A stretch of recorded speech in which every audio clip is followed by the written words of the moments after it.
दिल्ली में आम आदमी पार्टी की कमान सौरभ भारद्वाज को सौंपी गई है। सौरभ जी, पहली बात तो आपको बहुत बहुत बधाई दिल्ली का अध्यक्ष बनने के लिए। Thank you. क्या चुनौतियां देखते हैं हम अपने लिए? देखिए, दिल्ली के अंदर एक बड़ी अलग स्थिति है।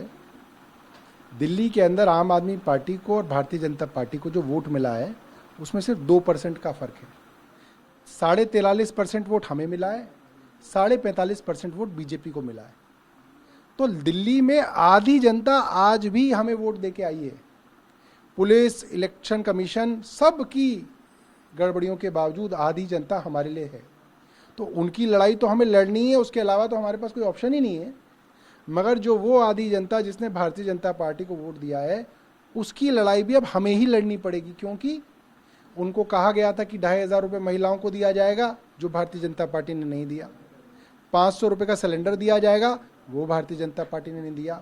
होली आके निकल गई, वो जो मुफ्त सिलेंडर आना था वो आया नहीं। लोगों ने तो सिलेंडर भरवाया नहीं है सोच के कि होली पे जो है ये अपनी जो रेखा गुप्ता जी हैं उनकी तरफ से सिलेंडर आएगा, वो आया ही नहीं।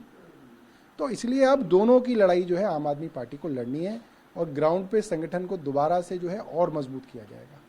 ये बताइए कि पीएससी में इस बात पे भी मंथन हुआ होगा कि विधानसभा चुनाव में कहाँ चूक या कुछ खामी रह गई, तो क्या कुछ निकल कर आया, उसको किस तरीके से आप दुरुस्त करेंगे? देखिए, दिल्ली के विषय में तो एक अध्यक्ष के बारे में चर्चा हुई और किस तरीके से अब हमें महिलाओं को 2,500 रुपये दिलवाने हैं, गैस सिलेंडर कैसे दिलवाना है, इसके ऊपर चर्चा हुई। आगामी हफ्ते में बजट भी आना है और फिर 10 दिन बाद ही दिल्ली में मेयर के चुनाव भी होने हैं। अभी फिलहाल आपकी सत्ता है, तो उसको लेकर कोई रणनीति या कुछ क्या आगे रहेगा? देखिए, जो बजट है उसके लिए प्राथमिकता बिल्कुल साफ है। आप वादा तब पूरा कर सकते हैं जब बजट में उसका प्रावधान करें। तो आपको करीब 5-5.5 हज़ार करोड़ जो कि बोल रहे हैं उसका प्रावधान इस बजट में करना है, ताकि महिलाओं को 2,500 रुपये मिले। फिर जो गैस सिलेंडर है उसका प्रावधान आपको करना है।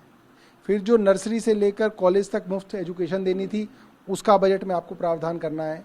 जो ऑटो रिक्शा, ई रिक्शा और गिग वर्कर्स को आपको जो इंश्योरेंस देना है, जो हेल्थ इंश्योरेंस देना है, जो उनको पैसे देने हैं, उसका जो है आपको बजट के अंदर जो है प्रावधान करना है। तो ये सारे के सारे प्रावधान बजट में हों, ये हमारी प्राथमिकता है। संगठन मजबूत होगा, लोगों की आवाज़ हम उठाएंगे, तो चुनाव तो आते जाते रहेंगे, वो अपने आप ही फिर जीतेंगे। बात करें, शुक्रिया। तो पीएससी की बैठक में निर्णय लिया गया कि 4 राज्यों के प्रभारी और 2 राज्यों में अध्यक्ष जो है वो नियुक्त किए गए, जिनमें से एक सौरभ भारद्वाज भी है। वीडियो सहयोगी चेतन शर्मा के साथ जितेंद्र भाटी, टीवी 9 भारतवर्ष, दिल्ली।